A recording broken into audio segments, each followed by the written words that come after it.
आइए अभी हम लोग पढ़ते हैं नया पार्ट जिसका नाम है बॉन्ड फ्यूचर्स।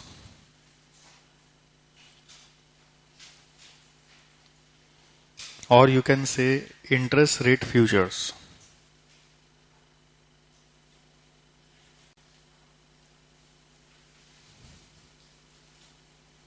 पहले आपको थोड़ा सा समझना होगा फ्यूचर्स क्या है, फ्यूचर्स क्या चीज होता है।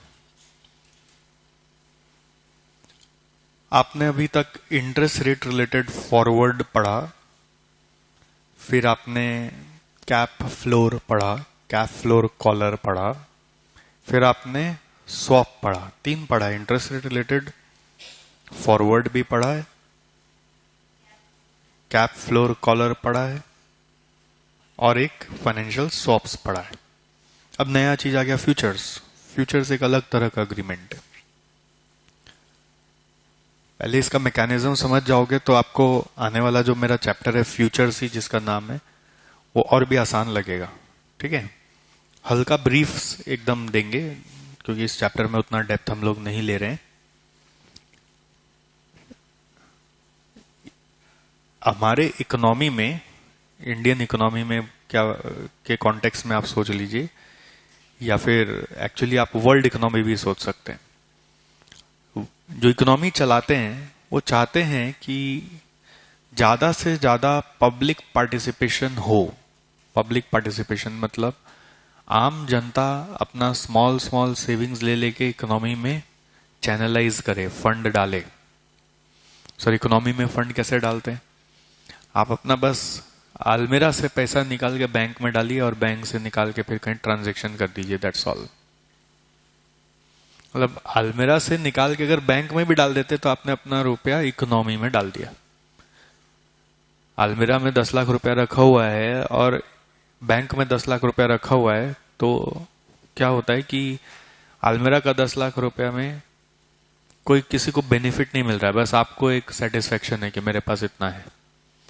बट जैसे आप बैंक में डाल देते हो तो बैंक वाला तो अपने पास रुपया रखता नहीं हो, तो कहीं ना कहीं रोटेट कर देता है, तो रोटेशन हो जाता है, मतलब रुपया इकोनॉमी में आ गया, चैनल में आ गया।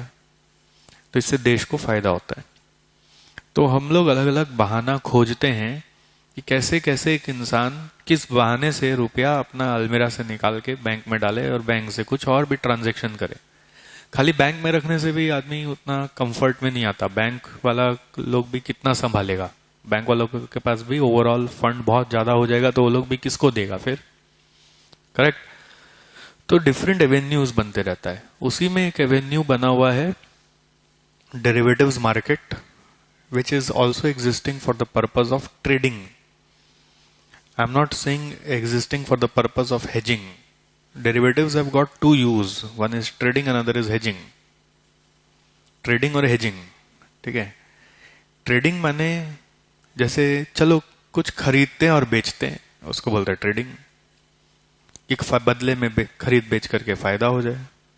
और हेजिंग माने क्या होता है कि आपका कोई पर्टिकुलर रिस्क है, उस रिस्क को कम करने के लिए आप कोई टूल का साधन ले रहे हैं, तो उसका नाम है हेजिंग। रिस्क कम करना है हेजिंग। डेरिवेटिव्स मार्केट जो बना हुआ है उसका दो ही कारण है, एक ट्रेडिंग और एक हेजिंग। ट्रेडिंग किस लिए करवाया? इसलिए कि ज्यादा से ज्यादा रुपया इकोनॉमी में आए। और हेजिंग किस लिए कराया? कि इकोनॉमी में जो लोग ट्रांजैक्शन कर रहे हैं वो लोग प्रोटेक्टेड रहे और अपने बिजनेस को सस्टेन कर पाए। ट्रेडिंग किस लिए करवा रहे? कि लोगों का जो अनयूज्ड मनी है वो इकोनॉमी में घूमे तो सही इस बहाने, ठीक है।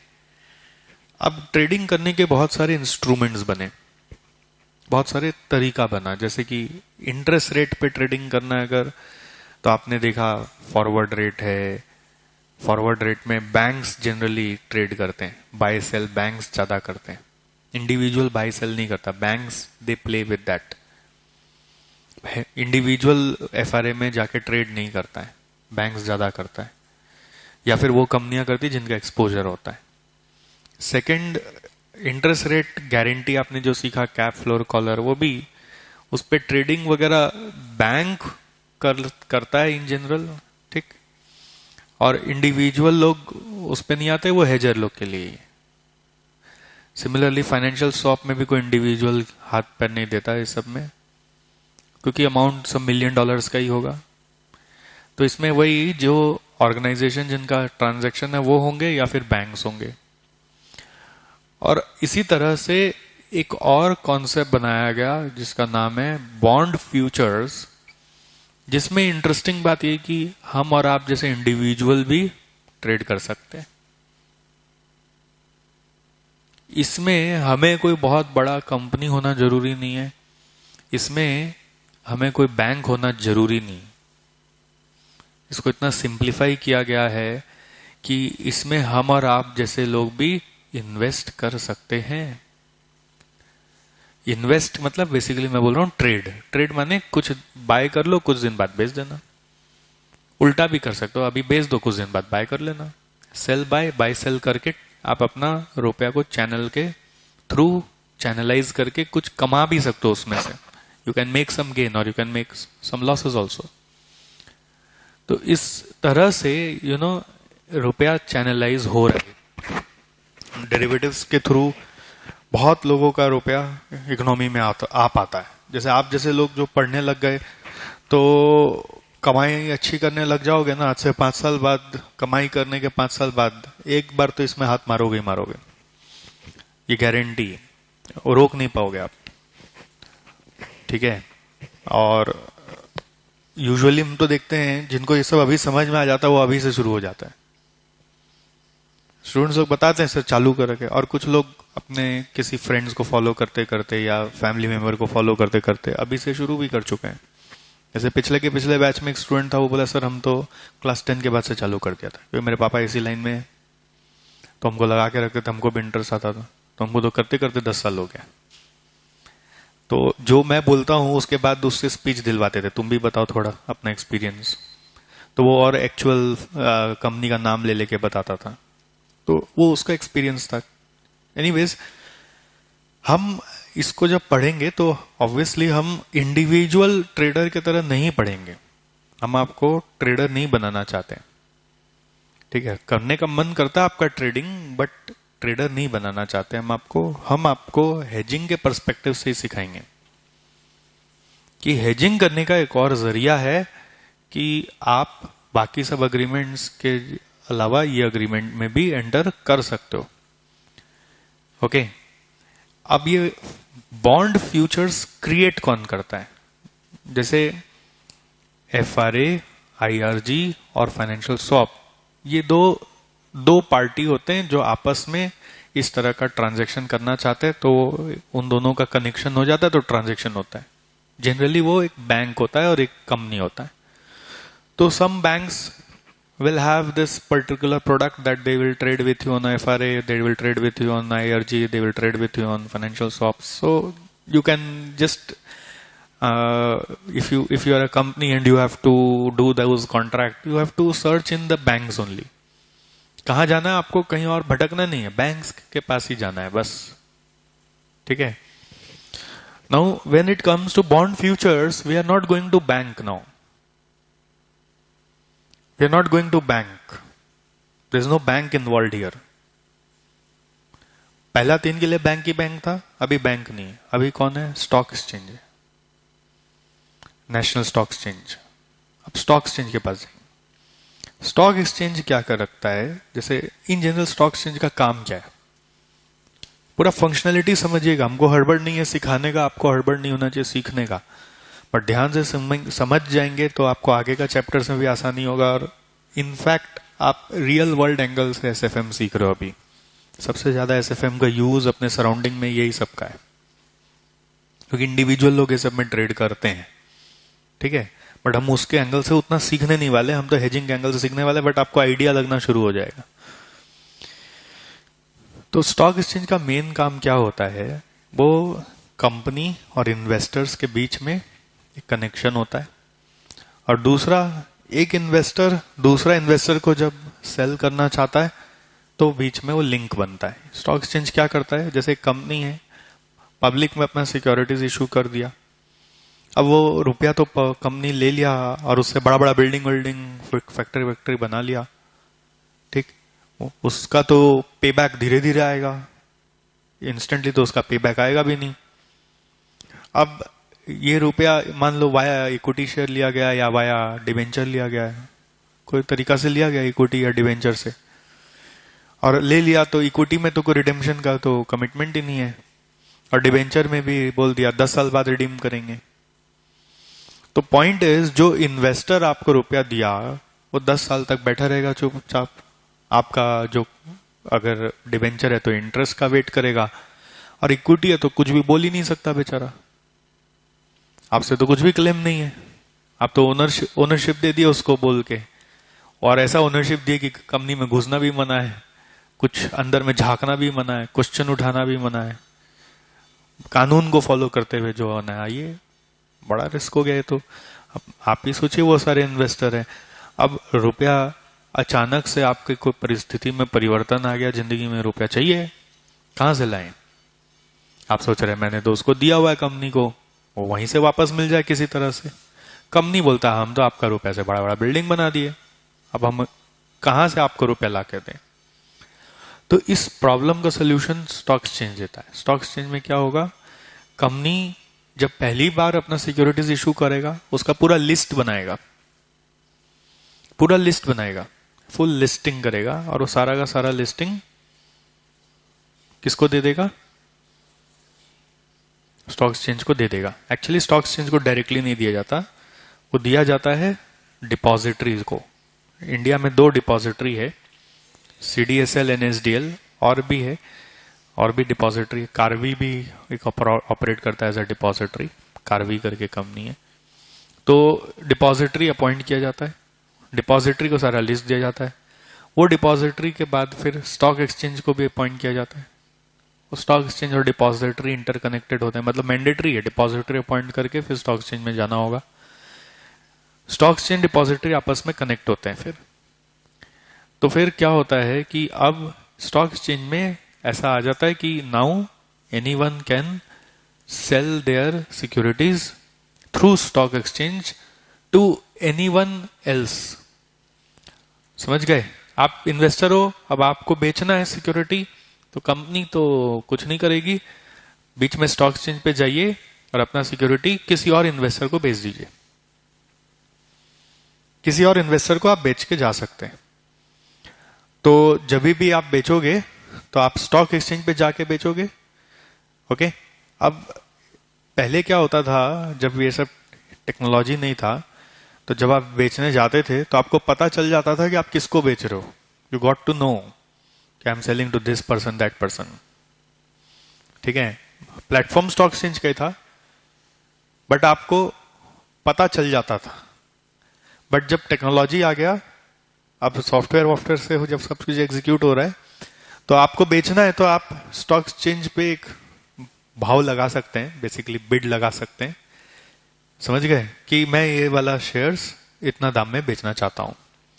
तो if someone else is willing to buy, because company ने अपना शेयर्स सबको तो नहीं दिया था ना, अपना सिक्योरिटी सबको इशू नहीं किया था, तो कुछ रह ही गए होंगे जिनको आज भी लेना है, जिनको इस कंपनी पे फेथ है। तो आप अगर कोई बिड करते हो तो स्टॉक एक्सचेंज के टर्मिनल पर वो दिखता है कि someone is willing to buy this, sell this share at this rate, इतना पीस, इतना क्वांटिटी है शेयर का, और वहां पे विंडो में दिखता है।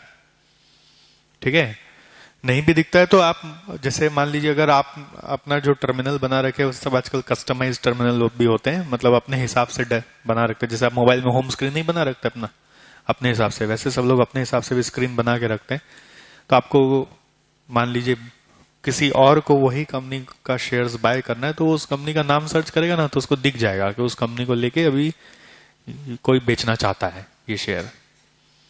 तो जैसे ही someone else who is willing to buy, वो भी स्टॉक एक्सचेंज पे आता है और वो आपका प्रपोजल को एक्सेप्ट कर लेता है, प्रपोजल एक्सेप्ट करने का बटन दबा देता है, तो आपका ट्रांजैक्शन कंप्लीट हो जाता है।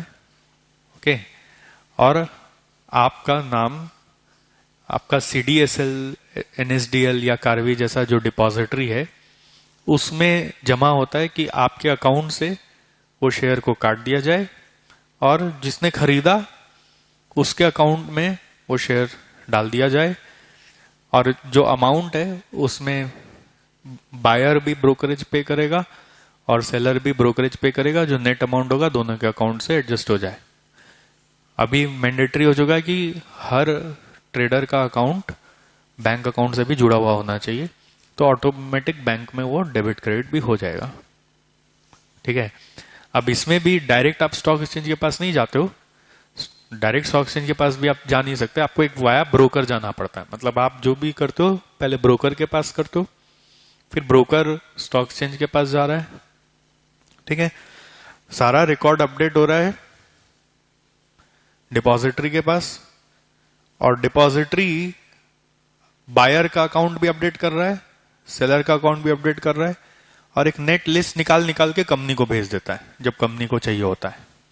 और आजकल तो ऑनलाइन जमाना है, पोर्टल का जमाना है, कंपनी को जब चाहिए वो अपने आप ही देख सकता है। ठीक है, तो दिस इज द मैकेनिज्म। मतलब इन जनरल स्टॉक एक्सचेंज में क्या चीज का ट्रेडिंग होता है, जो सिक्योरिटी कंपनियों ने इशू किए हैं, चाहे वो इक्विटी शेयर हो या वो डिबेंचर हो। इंटरेस्टिंग चीज ये है कि स्टॉक एक्सचेंज चाहता है कि और ट्रेडिंग हो, उसका भी ट्रेडिंग हो जो कंपनी ने इशू नहीं किया है। वो स्टॉक एक्सचेंज भी एक बिजनेस हाउस है, ऐसा मत सोचिए वो कोई सरकारी ऑफिस है या चैरिटेबल ऑर्गेनाइजेशन है। स्टॉक एक्सचेंज एक बिजनेस हाउस है, उसको प्रॉफिट कमाना है, उसका मेन मोटो है ज्यादा से ज्यादा ट्रांजैक्शन हो तो मुझे ज्यादा से ज्यादा ब्रोकरेज मिलेगा, मेरा बिजनेस तभी तो ग्रो करेगा। उसका भी तो इतना सेटअप का कॉस्ट है। ठीक है, टेक्नोलॉजी का कितना भारी भरकम कॉस्ट है।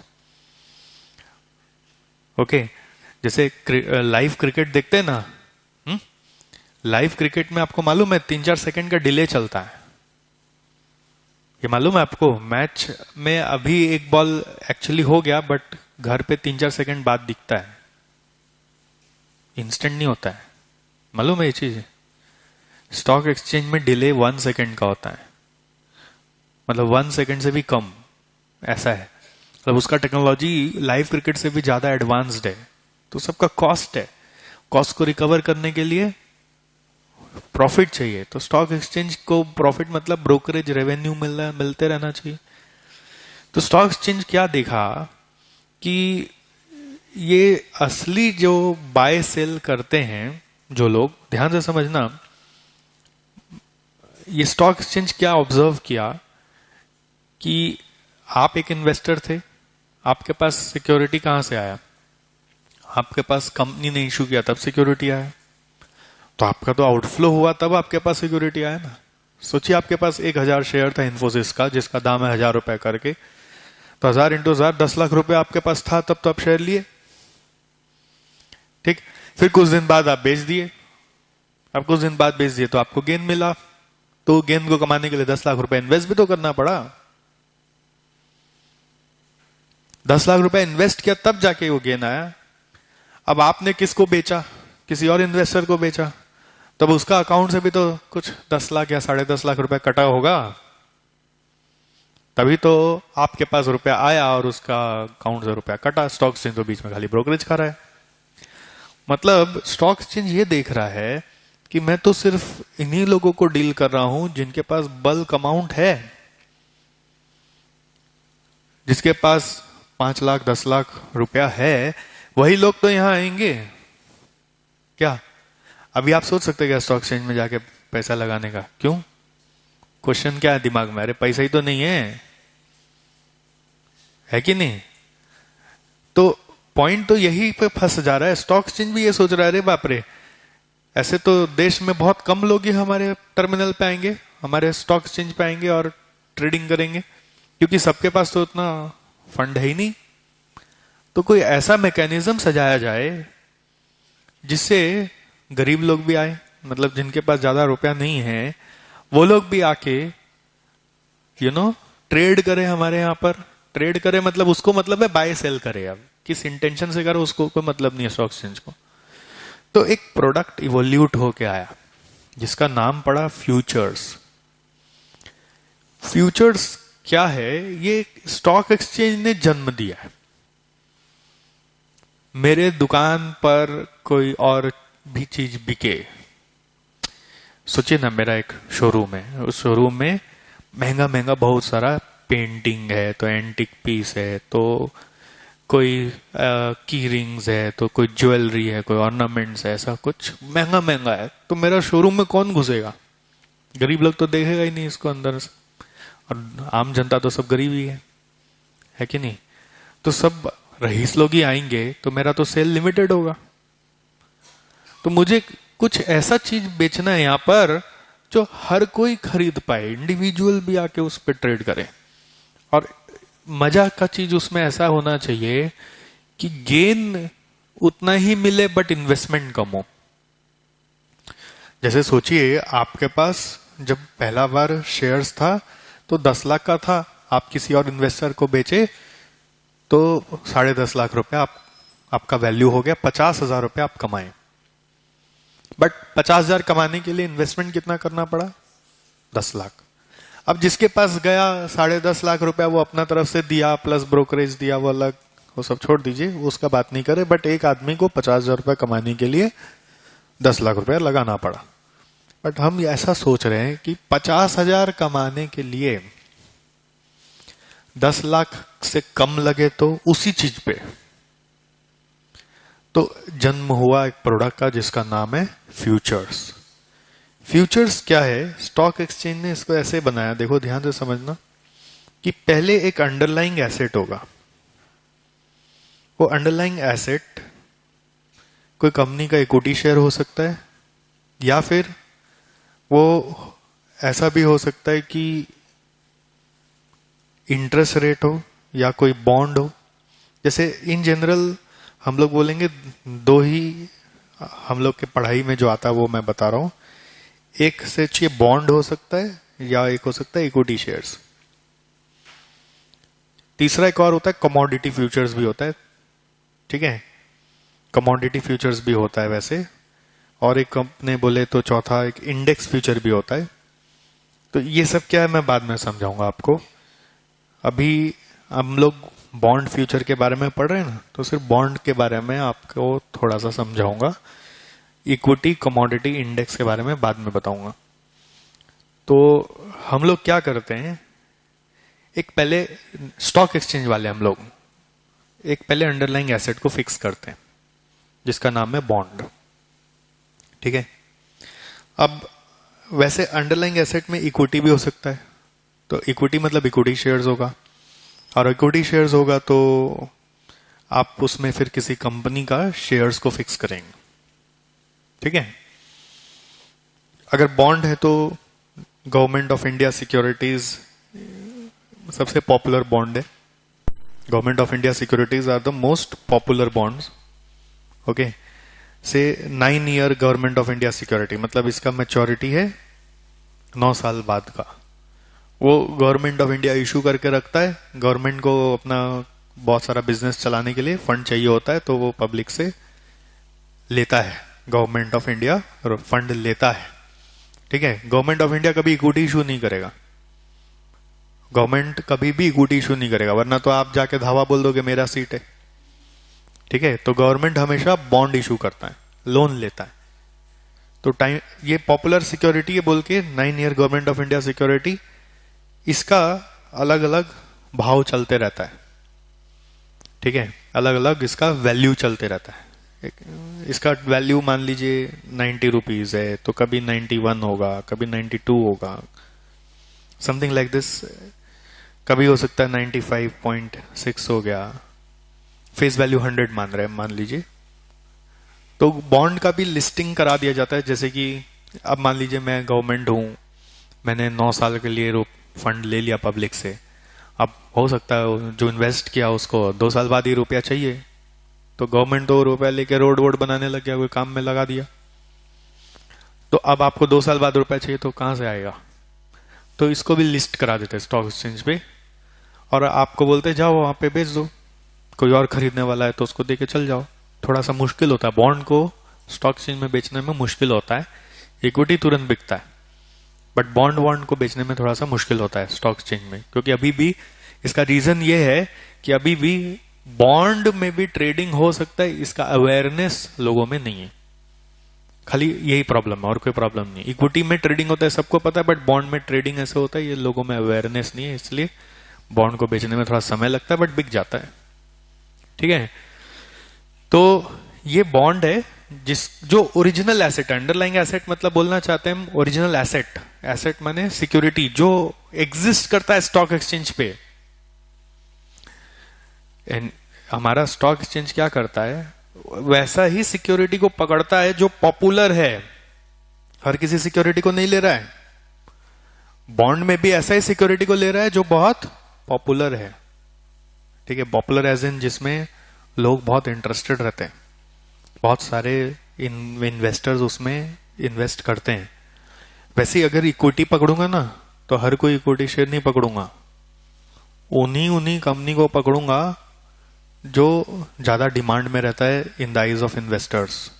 जैसे कि आपका निफ्टी में टॉप 50 होता है ना, तो टॉप 50 कंपनीज को पकड़ूंगा जिसका डिमांड रहता है पब्लिक में, ऑडिट, जिसके बारे में किसी को बताने का जरूरत नहीं होता है। ब्लू चिप स्टॉक्स बोल सकते हैं, large cap stocks, but her large cap का ही जरूरी नहीं है। मतलब बेसिकली ये इनका अपना सिलेक्शन प्रोसीजर है। वो प्रोसीजर भी अगर जानना है तो आप नेशनल स्टॉक एक्सचेंज का वेबसाइट पे जाकर रिसर्च कर सकते हैं। हम लोग सिलेक्शन प्रोसीजर पे नहीं जा रहे, बट वो अपने तरफ से पॉपुलर सिक्योरिटीज को सिलेक्ट करता है। पॉपुलर सिक्योरिटीज को सिलेक्ट करके सिर्फ अपने फायदे के लिए, वो कि मेरे यहाँ पे प्लेटफॉर्म पे ज्यादा से ज्यादा लोग आए, ठीक है, ध्यान से सुनना, अब इंटरेस्टिंग चीज आ रहा है, उसका एक मिरर मतलब एक समझ लो शैडो, परछाई, या फिर ऐसा समझ लो उसका एक फोटोकॉपी, ऐसा कुछ, जैसा कुछ एक और रेप्लिका बनाता है जिसका नाम है फ्यूचर्स। समझ गए?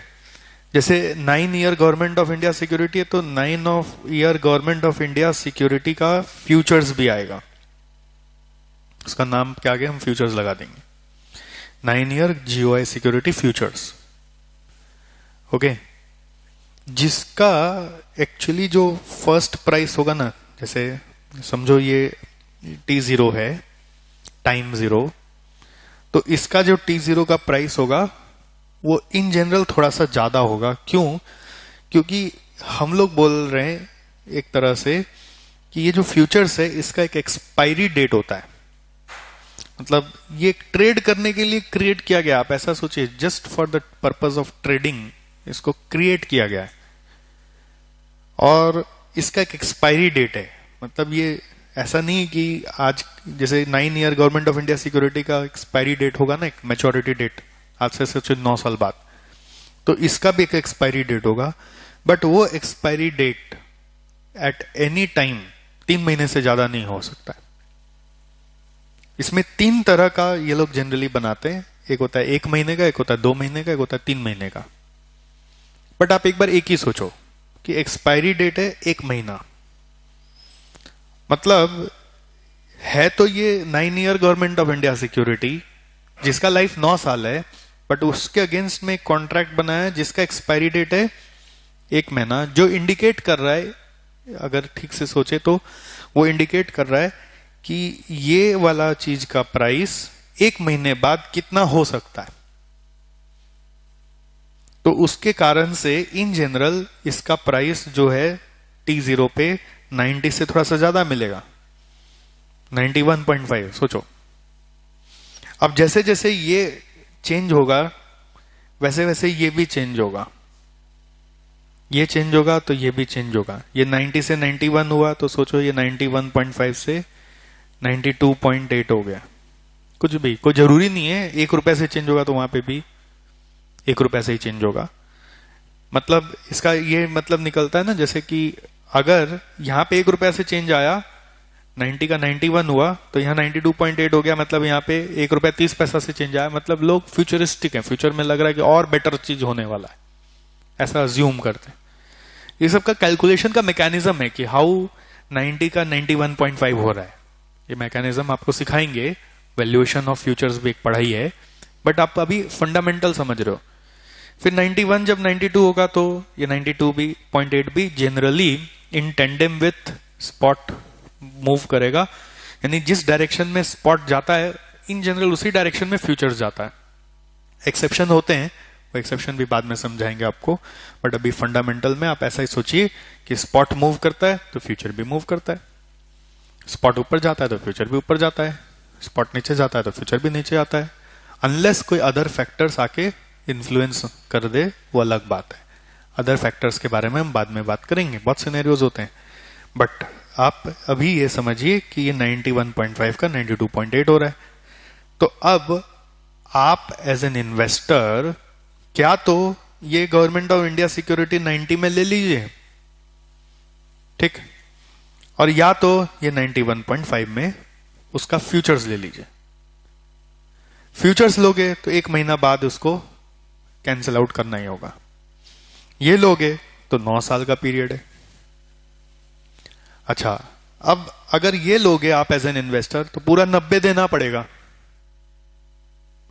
ये जब लोगे तो मिलेगा एक फ्यूचर्स, बट 91.5 नहीं देना होगा।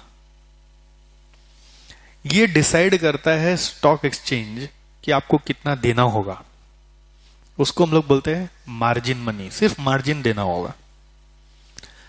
और इन जनरल जिसमें वोलेटिलिटी ज्यादा होता है उसका मार्जिन हाई होता है, जैसे बॉन्ड्स में वोलेटिलिटी ज्यादा नहीं होता तो मार्जिन होगा मैक्सिमम टू मैक्सिमम 10%। मतलब आपका इन्वेस्टमेंट कितना होगा, 9 रुपया 15 पैसा। आसान लगा थोड़ा, कहां 90 रुपया लेके आओ और कहां 9 रुपया 15 पैसा लेके आओ। तो अब गरीब लोग भी थोड़ा इंटरेस्ट ले सकते हैं ना, अच्छा 10% ही लगेगा, इतना तुम जुगाड़ कर सकता है। बट प्रॉब्लम ये ना, गरीब लोग तुरंत सरेंडर भी हो जाते हैं, जाओ जो लेना ले लो, मेरे पास तो कुछ नहीं बचा। तो इसलिए कंडीशन लगाया हुआ स्टॉक एक्सचेंज में लॉट साइज का। फ्यूचर्स लेना है ना, एक साथ 2000 बॉन्ड लेना होगा। हाँ, 2000 बॉन्ड का 90 इंटू 2000 करिए तो आपका 1,80,000 होता है, और यहां पे 18,000 ही लगेगा। इतना तो बड़ा बन के आओ, ऐसे थोड़ी कोई चिंदी चिंदी काम तुम्हारे साथ करेंगे। समझ में आया मैं क्या बोल रहा हूं? तो मिनिमम लॉट का सिस्टम बनाया हुआ है कि आपको इतना रुपया का बॉन्ड तो लेना ही पड़ेगा। अब वो 2000 बॉन्ड है या फिर 2 लाख रुपया, विच एवर इज हायर वाला केस है, वो बाद में आपको टेक्निकल चीज बताएंगे, ठीक है। तो फ्यूचर्स में क्या हो रहा है एक बार फिर से समझिए। आप स्पॉट वाला चीज में पूरा रुपया लगा के इन्वेस्ट करते हैं, स्पॉट मतलब मेन एसेट, या फिर आप फ्यूचर्स में सिर्फ मार्जिन मनी देकर इन्वेस्ट करते हैं। इंटरेस्टिंग चीज सोचो, यहां पे हम 90 में खरीदा, ठीक है एक यूनिट को ही सोच के चलो, आप लॉट साइज को एक बार छोड़ो, और जिस दिन बेचा उस दिन इसका वैल्यू 92 हो गया था, तो गेन कितना आया, 2। बट इस गेन को पाने के लिए इन्वेस्ट कितना किया, 90। अब यहां पे इस 91.5 के लिए 10% मार्जिन के हिसाब से चले तो 9.15 आपका इन्वेस्टमेंट हुआ, और यहां पर T1 पे जब ये 92 हुआ होगा तो इसका भी रेट में चेंजेस तो आया ही होगा, बट जरूरी नहीं है 2 ही रुपये आया होगा। सोचिए ये आया 92.8, ऐसे ही समझ लिया, ठीक है। तो ये 1.3 का चेंज लाया, तो आपका इन्वेस्टमेंट कितना हुआ था, 9.15। तो आप 9.15 इन्वेस्ट करके 1.3 कमाना चाहते हैं कि 90 इन्वेस्ट करके 2 रुपीज कमाना चाहते हैं। 9.15 से मेरे को 1.3 मिले तो मेरा रिटर्न ऑन इन्वेस्टमेंट कितना हाई है, आप इमेजिन कर सकते हैं। समझ में आ रहा आपको? So you are getting huge ROI here, and this is only for 1 month only. If you want to hold for more than 1 month, आप सोचिए इसमें रिस्क हो जाता है, थोड़ा उल्टा फेर पड़ गया। 1 महीने में आप सोचे थे कि बढ़ेगा, बट वो फिर उल्टा हो गया कुछ, तो आपको लॉस होगा ही। बट यहां पे क्या होता है ना, स्पॉट में अंडरलाइंग एसेट में इन्वेस्ट कर, तो एक महीने बाद कुछ उल्टा हो गया तो बैठे रहो लेके, सामान तो आपके पास है, फिर सीधा हो जाएगा। तो you can wait, there is no restriction on waiting here. But futures में क्या है, एक महीना ही है, इसको हटाना ही पड़ेगा, आपके पास ऑप्शन नहीं है। हाँ ये है कि एक महीना वाला एक्सपायर होगा ना, तो फिर आप 2 महीने वाला में जा सकते हैं, मतलब नेक्स्ट मंथ वाला फिर एक और आ जाएगा सामने। हर महीना ये रिलीज होता है। तो अगर एक महीना का एंड आ गया, एक महीना का एंड आ गया, तब तक आप देखा कि अरे 91.5 का तो 90 हो गया है, तो ₹1.5 का लॉस हो गया, तो आप वापस से इसको सेल करके नया बाय कर सकते हैं, और नया का रेट कुछ और होगा, तो उस तरह से थोड़ा सा लॉस होता है, बट वापस कहीं ना कहीं एडजस्ट हो जाता है। वो सब मैकेनिज्म डेप्थ में बाद में समझेंगे हम लोग। वो शिफ्टिंग करना पॉसिबल होता है। ट्राई टू अंडरस्टैंड कि अगर आप एक महीना का एंड तक पहुंच गए, तो एक महीना का एंड तक अपने आप को खाली करो, हटाओ, जो फायदा है ले जाओ, जो नुकसान है वो तुम समझो। और अगर चाहते हो आगे जाना तो कैरी फॉरवर्ड का ऑप्शन होता है। वो ऑप्शन क्या होता है कि बेसिकली इससे हट के नया वाला एक और परचेज कर लो, तो वापस एक महीना मिलेगा। बट वो शिफ्टिंग में थोड़ा सा वापस फायदा भी हो सकता है तो नुकसान भी हो सकता है, क्योंकि नया वाला का नया भाव खुलता है, नया वाला का भाव अलग होता है, तो वो आपके फेवर में भी हो सकता है, वो आपके नुकसान में भी हो सकता है। ठीक है, तो ये हमने क्या किया, स्टॉक एक्सचेंज में पॉपुलर सिक्योरिटी को पकड़ा, एक मैकेनिज्म से उसको फिल्टर आउट किया, और फिर उसका एक फ्यूचर कॉन्ट्रैक्ट बनाया, जिसपे हम लोगों को बोल रहे हैं आप ट्रेड करो। और ट्रेड करने के लिए इंटरेस्टिंग बात कि आपको पूरा इन्वेस्ट नहीं करना है, आपको एक मार्जिन मनी देना है, हम आपको उसका अधिकार दे देंगे, और फिर जो भी उसका रेट में चेंजेस आएगा उसका फायदा आपको मिलेगा। अब अगर सोचे तो ऐसा लगता है ना कि पूरा 100% की जगह हम 10% से भी जा सकते हैं, बट रिस्क क्या है कि टेन्योर छोटा है ना, तो उस समय के अंदर आपके हिसाब से अगर आपको मूवमेंट नहीं मिला तो लॉस भी हो सकता है। ठीक है, तो ये रिस्क अगर आप पढ़ लिख कर बचाना सीख जाते हो तो आपके लिए बहुत बेहतरीन ऑप्शन है। अच्छा, जब स्पॉट पे कोई ट्रांजैक्शन होता है ना, तो क्या तो कंपनी इशू किया था, और फिर आप अगर स्टॉक एक्सचेंज पे जाके बेचोगे तो कोई और पर्सन चाहिए ना जो इसको खरीदेगा। वैसे ही फ्यूचर्स में कौन किसको बेच रहा है भाई? स्टॉक एक्सचेंज खुद कुछ नहीं करता है, वो एकदम क्लियर है अपने ऑब्जेक्टिव में, वो खाली प्लेटफॉर्म बनाया है। आओ तुम लोग, एक जन फ्यूचर्स बाय करेगा तो दूसरा कोई फ्यूचर सेल करेगा, आपस में 2 जन को कनेक्ट कर देगा, बट 2 जन को रिवील नहीं करेगा कि ये कौन है वो कौन है। तो जैसे ही आपने फ्यूचर्स बाय किया, समझिएगा, आपने फ्यूचर्स बाय किया 91.5 में, तो आप बाय करने का कॉन्ट्रैक्ट रखिए यहाँ पे कि मैं फ्यूचर्स बाय करना चाहता हूं 91.5 पे। स्टॉक एक्सचेंज हाँ थोड़ी बोल देगा, स्टॉक एक्सचेंज बोलेगा ठीक है someone wants to buy the future at 91.5, तो it stock exchange will wait for someone else who wants to sell it at 91.5। तो if buy sell person comes together then the transaction will actually take place. ठीक, now what will happen, जो buy किया हुआ है जैसे जैसे rate ऊपर जाएगा ना, बाय वाले को फायदा होगा, और वो फायदा आएगा कहां से, वो सेल वाले का अकाउंट से काट काट के आएगा। सेल किया हुआ को फायदा कब होता है पता है? जब भाव गिरता रहता है। जैसे आप सोचिए आपने सेल किया हुआ है 91.5 में, आपने सेल किया 91.5 में, दिमाग चलाना, सेल करना का मतलब होता है शॉर्ट लिया, शॉर्ट, आपने शॉर्ट किया 91.5 में, यानी सेल कर दिया कोई चीज 91.5। आपको फायदा कब होगा? जब आपको एक्चुअली इस ट्रांजैक्शन को क्लोज करने के लिए एक बार बाय करना पड़ेगा ना। When will you be able to close the sale transaction? Sell किया 91.5 में, तो बाय करोगे तब ट्रांजैक्शन कंप्लीट होता है। यहां पे फ्यूचर्स में आप कोई असली चीज तो बेच नहीं रहे ना कि सामान एक्सचेंज होगा, सामान एक्सचेंज नहीं हो रहा है यहां पे। There is no physical delivery of goods, physical delivery of security is not occurring. What is happening is only cash settlement. तो आपने एक फ्यूचर खरीदा हुआ है 91.5 में, तो someone has sold it at 91.5 and it is just a paper work, nothing else. Stock exchange is doing just the paper work. Okay, you have sold, you have bot. तो normally अगर आप cell करते हो तो आपको तो अपना तरफ से एक सिक्योरिटी उनको देना होगा, वो अपने तरफ से आपको पूरा पैसा देगा। वो स्पॉट में होता है, वो जनरल मार्केट में होता है। फ्यूचर्स मार्केट में ऐसा नहीं हो रहा है। फ्यूचर्स मार्केट में मैं एक रेफरी जैसा हूं, स्टॉक एक्सचेंज, मैं दोनों का खाता मेंटेन कर रहा हूं। अच्छा, तुमने बेचा, तुमने खरीदा, ये बेचा हुआ है, ये खरीदा हुआ है, बस ऐसा एक नोटिंग करके चल रहा हूं। ठीक है, तुम्हें कोई सिक्योरिटी उनको देना नहीं और तुम्हें पूरा पैसा इनको देना नहीं। करेक्ट। तुम लोग दोनों खाली अपने अपने अपने एक दूसरे के रिस्क के लिए मेरे पास मार्जिन जमा करो। स्टॉक एक्सचेंज मार्जिन क्यों ले रहा है आप लोगों से? आप भाग गए तो मार्जिन किससे लेंगे? खाली बायर से नहीं लेते हैं, सेलर को भी मार्जिन देना होगा। Seller also needs to deposit margin, buyer also needs to deposit margin. I have the margin, so what I will do with the margin?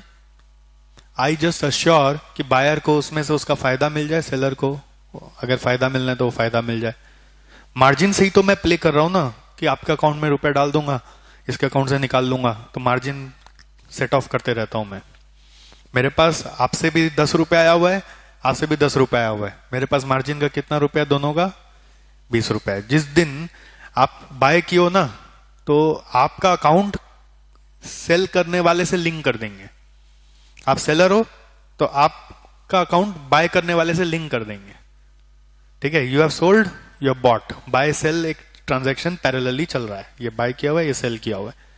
तो जैसे ही बाय किया वाला का कोई रेट बढ़ता है तो बाय वाला लोग क्या सोचता है, मेरा तो 91.5 में लिया हुआ है, देखो रेट 92.8 हो गया, तो मेरे को तो 1.3 का फायदा हो गया।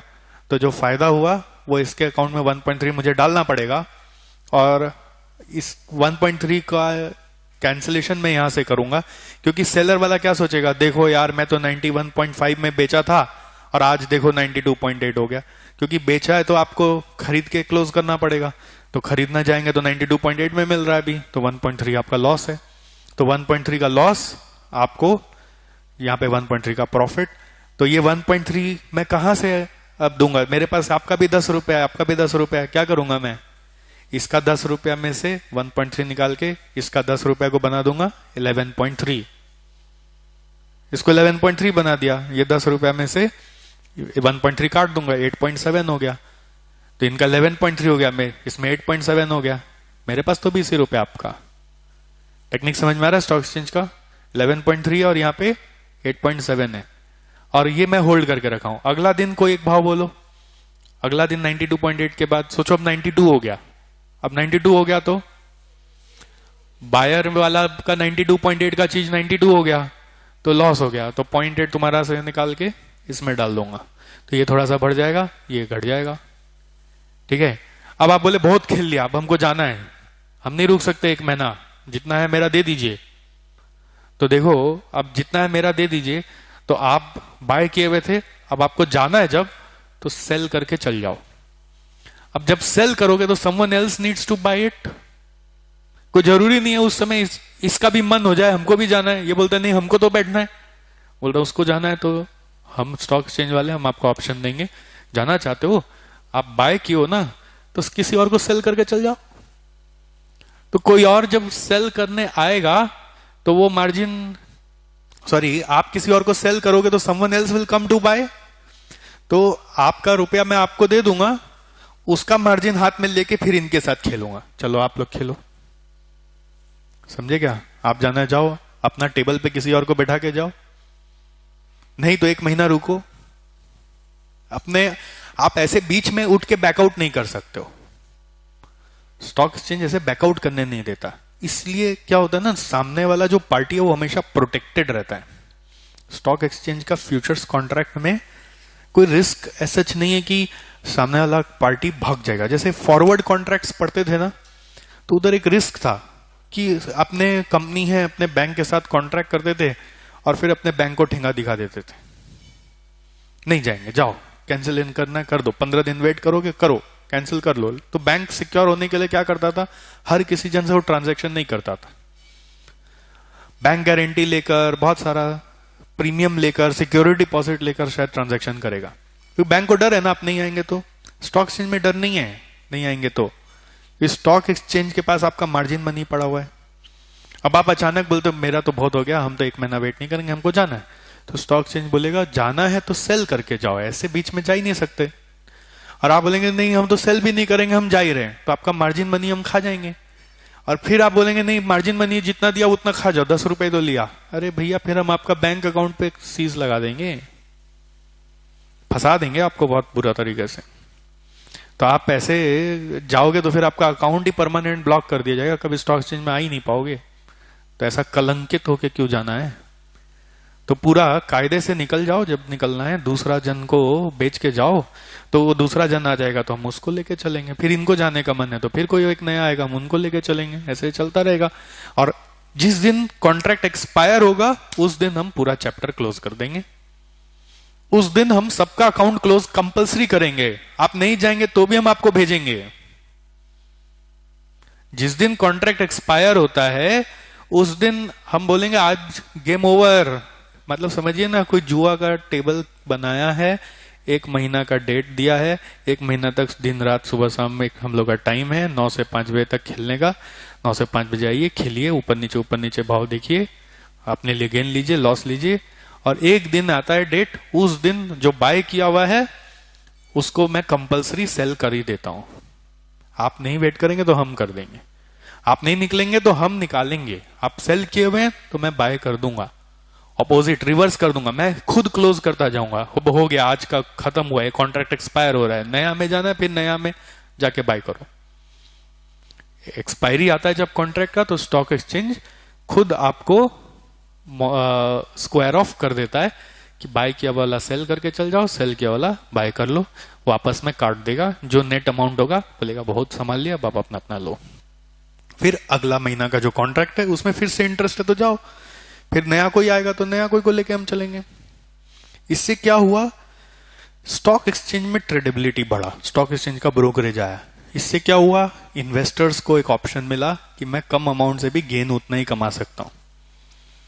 इससे जो कंपनी जीओआई सिक्योरिटी इशू किया, यानी जो गवर्नमेंट इशू किया अपना सिक्योरिटी, या जो कंपनी अपना इक्विटी शेयर इशू किया, उसको क्या फायदा हुआ? हाँ, ट्रेडेबिलिटी बढ़ा उसका, मतलब ट्रेडेबिलिटी उसका फ्यूचर्स का बढ़ा। समझो क्या हुआ, मान लीजिए ऐसा चीज इन्फोसिस का शेयर्स पे हो रहा है, तो इन्वेस्टर को क्या फायदा हुआ आपको समझ में आया? कि उसको कम अमाउंट पे उतना शेयर्स मिल जा रहा है, उसका बेनिफिट मिल जा रहा है, स्टॉक एक्सचेंज को ब्रोकरेज मिल रहा है, ट्रांजैक्शन हो रहा है। बट इन्फोसिस को क्या मिल रहा है? खाली नाम हो रहा है, गुडविल हो रहा है, गुडविल। इतना लोग का जवान पे इन्फोसिस इन्फोसिस चालू हो जाएगा, इसलिए इन्फोसिस हाँ बोलेगा। इन्फोसिस को कुछ फायदा नहीं है डायरेक्टली। एक कंपनी का अगर फ्यूचर्स निकाल दिया, मतलब स्टॉक एक्सचेंज, मतलब वो मैं बोला ना, स्टॉक एक्सचेंज प्रीमियम कंपनीज का निकालता है, हर किसी का तो निकालता नहीं। तो जिस कंपनी का फ्यूचर्स निकाल दिया स्टॉक एक्सचेंज, हम लोग समझते हैं हम लोग का कुछ नाम हुआ है। और क्या है कि देखो पहले क्रीम लोग ही आते थे, अब हर तरह के लोग आ रहे हैं, तो एक तरह से हम हर सेगमेंट ऑफ सोसाइटी में पॉपुलर हो रहे हैं ना, तो उसका इनडायरेक्ट बेनिफिट्स हमें मिलते रहता है। क्या बेनिफिट्स मिलते रहता है? जैसे कि कस्टमर अच्छे मिलते हैं, एम्प्लॉयज अच्छे मिलते हैं, है ना, अच्छे सप्लायर्स मिल जाते हैं, बहुत अच्छा अच्छा डील हो जाता है हमारा, वो सब बेनिफिट इनडायरेक्टली हमें मिलता है, हमें और कोई बेनिफिट नहीं है। पूरा मैकेनिज्म समझ में आया फ्यूचर्स का। अब बस ये सीखना है कि इस फ्यूचर्स के मदद से हम हेजिंग कैसे करें। छोटा सा ब्रेक के बाद